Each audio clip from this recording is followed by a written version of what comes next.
England ने चौथे test मुकाबले के लिए किया बड़ा बदलाव। ये खूंखार खिलाड़ी हुआ टीम में शामिल। अगर मैं बात करूं इंग्लिश टीम की, तो लॉर्ड्स के मैदान पर मुकाबला जीतकर ये साबित कर दिया है इन्होंने कि भाई इनको इनके मैदान पर हरा पाना मुश्किल ही नहीं नामुमकिन कार्य है। बात करूं लॉर्ड्स के मुकाबले की, तो बेन स्टोक्स की कप्तानी देखकर, बेन स्टोक्स का जुझारूपन देखकर, उनकी लड़ाई देखकर ये साबित हो गया है कि ये चैंपियन खिलाड़ी हैं और भाई साहब प्रेशर सिचुएशन में जब दरकार होती है तो अपनी टीम के लिए खड़ा होना जानते हैं। अब ये चौथे टेस्ट मुकाबले की तैयारियों में जुट चुके हैं, क्योंकि उनको पता है कि अगर चौथा टेस्ट मुकाबला जो 23 जुलाई को शुरू हो रहा है उसको अपने नाम कर लेंगे तो फिर पांचवा टेस्ट मुकाबला औपचारिकता मात्र रहेगा, क्योंकि 3-1 श्रृंखला इंग्लिश टीम के नाम पर रहेगी। और चौथे टेस्ट मुकाबले के लिए नए स्क्वाड का ऐलान किया है। अगर आपको याद होगा तीसरा टेस्ट मुकाबला, वहां शोएब बासिर इनके एक बेहतरीन स्पिनर जिन्होंने बड़ी बड़ी मछलियों को फंसाया है इस पूरी टेस्ट श्रृंखला में। जो खिलाड़ी टिके हैं, जो खिलाड़ी मचे हुए लग रहे थे, उन खिलाड़ियों को अपने जाल में फंसाया हुआ है। बहुत बेहतरीन काम किया है शोएब बासिर ने पूरे श्रृंखला में। उतनी मदद स्पिनरों के लिए नहीं थी, उसके बावजूद इन्होंने विकेट्स निकाले हैं, अपने फ्लाइट में डिसीव किया है, अपने चाल में फंसाया है और टिके और मचे हुए खिलाड़ियों को पवेलियन भेजा है। और तीसरा टेस्ट मुकाबला आखिरी विकेट मोहम्मद सिराज काफी बेहतरीन तरीके से बल्लेबाजी करते हुए दिख रहे थे, जडेजा का बखूबी साथ निभा रहे थे, वहां पर फ्रैक्चर्ड फिंगर के साथ गेंदबाजी की और सिराज का विकेट निकाला।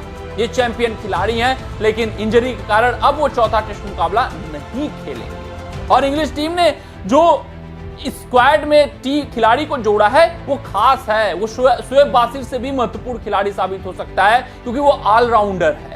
वो गेंद और बल्ले दोनों से परफॉर्म करना जानता है। उससे भी बड़ी बात मैं बात करूं तो 2023 और 2024 का जो साल रहा है उस खिलाड़ी के लिए खास रहा है और कंसिस्टेंटली 2 सालों से प्रदर्शन इंग्लिश टीम के काउंटी क्रिकेट में करते हुए आ रहा है। हैम्पशायर क्रिकेट के लिए प्लेयर ऑफ द ईयर 2023 और 2024 में ये खिलाड़ी चुने गए।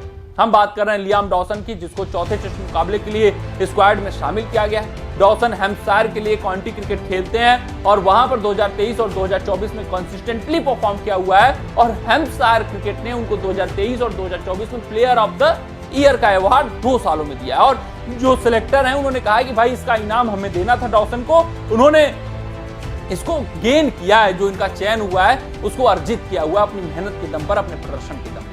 अगर मैं बात करूं इंग्लैंड टीम के स्क्वाड की जो चौथे टेस्ट मुकाबले के लिए घोषित हुई है 14 सदस्यों, वो कुछ इस प्रकार है। स्टोक्स कप्तान होंगे, जोफ्रा आर्चर, घस एटिक्सन, जैकब बेथल, ये स्पिनर है, ऑलराउंडर है, Jacob Harry Brook, Brydon Carse, Crawley, Dawson, Ben Duckett, Ollie Pope, Joe Root, Jamie Smith, Josh Tongue और क्रिस ओक्स। यानी बहुत ज्यादा बदलाव नहीं हुए। शोएब बासिर को बहाल किया गया है, टीम में शामिल किया गया है भाई लियाम डॉसन को। उसके अलावा 2 और बदलाव जो पहले 2 टेस्ट मुकाबलों के स्क्वाड में थे, सैम कुक और जेमी ओवरटन, इन दोनों को भी रिलीज कर दिया गया है कि जाइए आप काउंटी क्रिकेट खेलिए। यानी सैम कुक और ओवरटन को स्क्वाड में नहीं शामिल किया गया है। आपको क्रिस ओक्स ही चौथे टेस्ट मुकाबले में गेंदबाजी करते हुए दिखेंगे।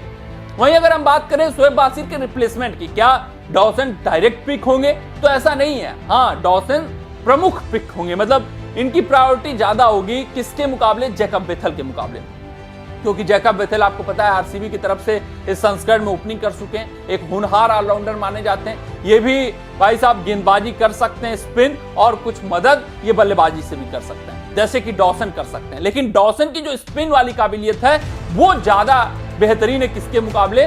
भाई जैकब बेथल के मुकाबले, क्योंकि जैकब बेथल बैटिंग ऑलराउंडर है तो लियाम डॉसन बॉलिंग ऑलराउंडर है। तो भाई शोएब बासिर की जगह आप ऑटोमेटिक चॉइस अगर अपनी टीम में रखना चाहोगे तो लियाम डॉसन है, लेकिन शोएब बासिर से तुलना करोगे तो डॉसन बल्लेबाजी से भी योगदान दे सकते हैं। यानी एक बल्लेबाज जो इनकी प्लेइंग 11 में था शोएब बासिर, वो बल्लेबाजी नहीं कर सकते थे, अब उनकी जगह डॉसन आए हैं और अगर वो खेले तो वो भी बल्लेबाजी कर सकते हैं। यानी कि एक मजबूत टीम और बन चुकी है, एक सुदृढ़। और एक बैटिंग की बात करें तो बैटिंग डेप्थ के हिसाब से बेहतरीन टीम इंग्लैंड ने चौथे टेस्ट मुकाबले के लिए चुना है। देखना दिलचस्प रहेगा किस तरीके से ये पिच का निर्माण करते हैं, किस तरीके से ये चयन करते हैं, बदलाव करते हैं या नहीं करते हैं तेज गेंदबाजी विभाग में, क्योंकि ब्रेडन कार्स काफी लंबे अरसे से गेंदबाजी श्रृंखला में करते हुए आ रहे हैं और लगातार करते हुए आ रहे हैं। क्या उनका वर्कलोड मैनेजमेंट होगा, नहीं होगा, क्या जोश टंग उनके जगह आएंगे?